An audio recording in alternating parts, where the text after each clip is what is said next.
So when looking at making a table, all you need to do is follow the steps on page 60. Case in point, you had some data here midway through that second column on the page, and you had 3 people who ran and walked 5 kilometers. And they were timed for the amount of time it took them to run the 5 kilometers and to walk the 5 kilometers, right?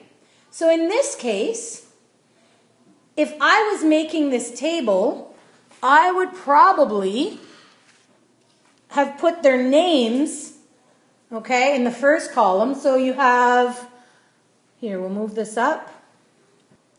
Now, I'm going to write, I'm not going to write out their names because my penmanship is awful. But if we've got, let's say, Gabriel, okay, and we have Gabriel here. Then who's the next person? Martha. We've got 2 Marthas. And then? Jackie. So we've got Jackie and Jackie. Now, you could, some of you, okay, now, I don't know how using a ruler on this is going to work, but we'll try. Hopefully it won't mark it. I don't know what it's doing, and it's not letting me do it.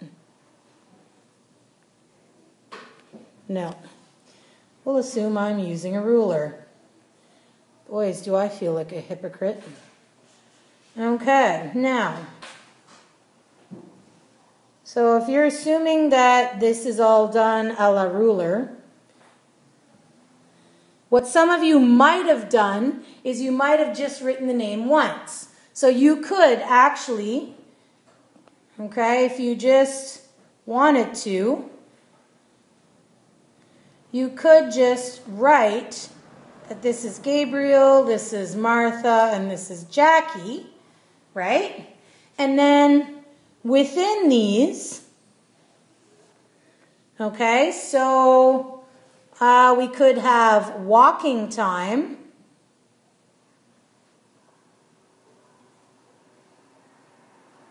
Now, here's my question.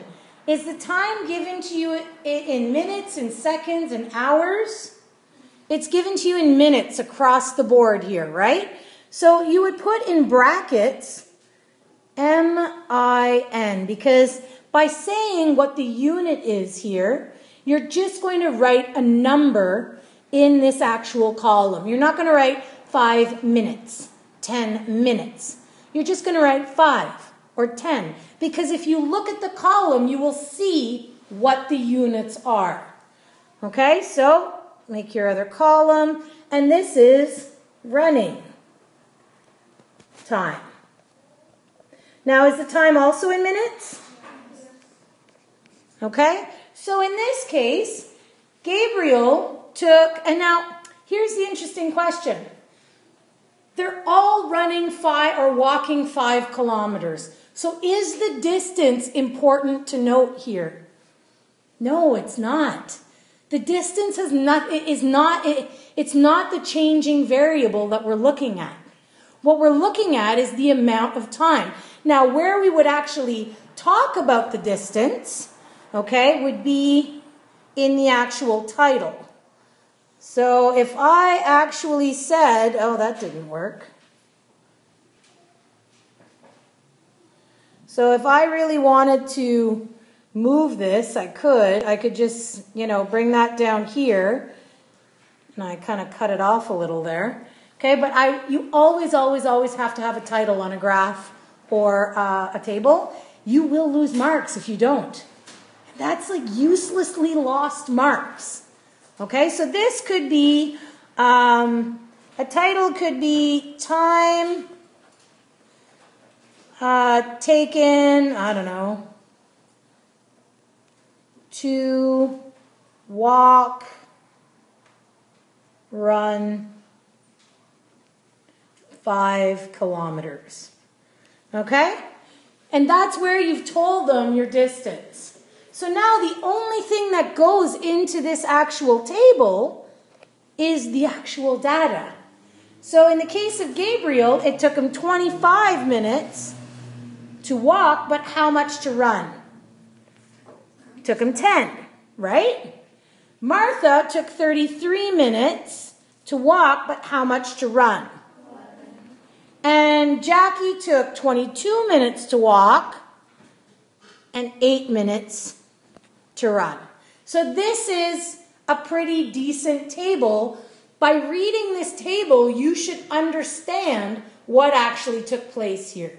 And from this, you could draw a graph easily. You could do a line graph, a bar graph, whatever. Okay? Now, you also had to take you had to make a graph, a bar graph, with the actual data in the second table. Right? There was a table there, different types of sports. Yes? Okay. And there were a number of students that were registered for the different sports. So again, when making a graph, you must have a title. And the title must have something to do with whatever this is. No title, at least 0.5 taken off. And usually tables and graphs are about 4 marks each. Okay, and so 3.5 on 4, that's like 12%, 12.5% lost because you didn't put a stupid title on your stupid graph. Neither of which are stupid. Okay? So it's such a waste of marks or a loss of marks for no reason. Put a title. Because by somebody reading the title, they're like, oh, okay, when I look at this, I'm understanding what the whole point of making this graph was. Now, graphs will have 2 axes. You learned this in math, right? A graph has a y-axis and it has an x-axis, correct? X, Y. These axes always need titles. You need to look at an axis to show that the higher up it goes, it means something. But what does it mean? So what are we actually graphing here? We're graphing the number of students in each team, right? So these are the 2 important bits of information here. Number of students and teams. Are the teams changing or is it the number of students that are changing? The number of students is what is variable in each of these numbers here. So whatever does the changing is what we're going to put on the y-axis. Okay, so in this case, here we're going to have our number of students. Now, on the x-axis, you can have numbers. So if I was saying the time it took to walk or run, okay, well, I could have my time here in increments. But in this case, you don't have to actually, because I'm getting you to make a bar graph of different teams. On the x-axis, your title is going to be teams. And each team is going to have its particular place, right?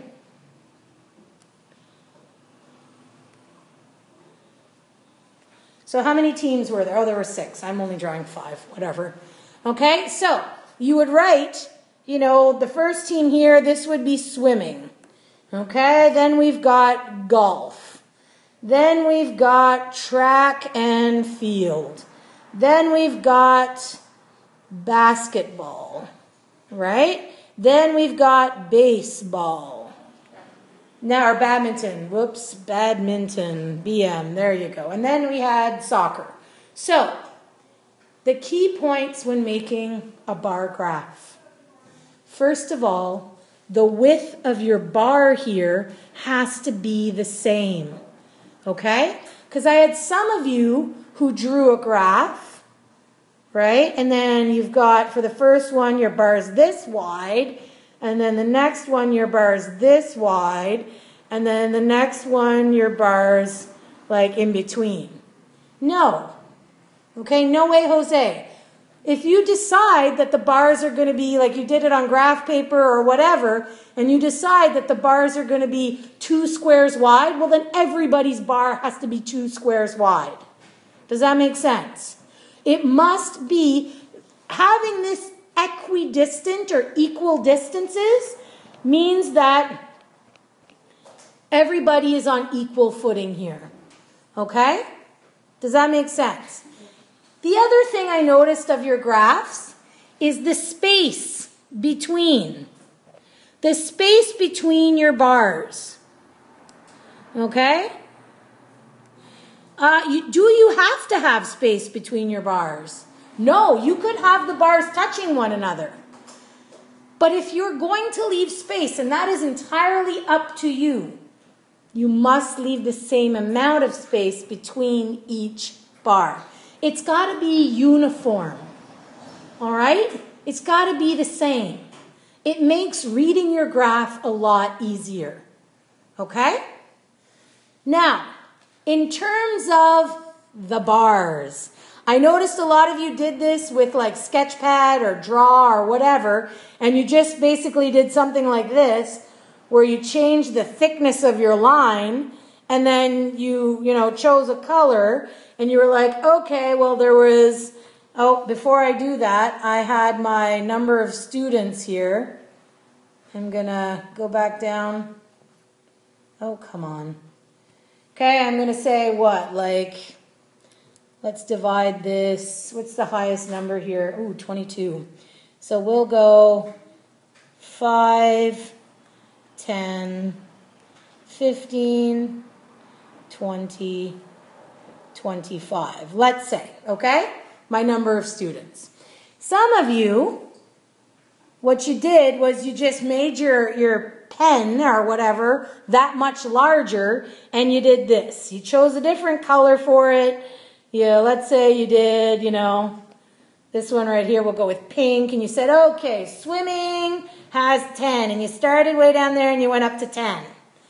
And you just did a bunch of lines, and you're like, do. But your lines start way down here. Like it was a mess, right? So when you do this,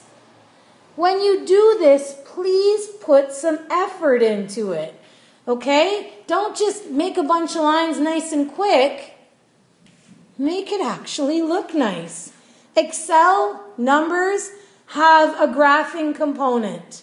They will graph your X and Y axes. And then once the graph is created, you can play around with it.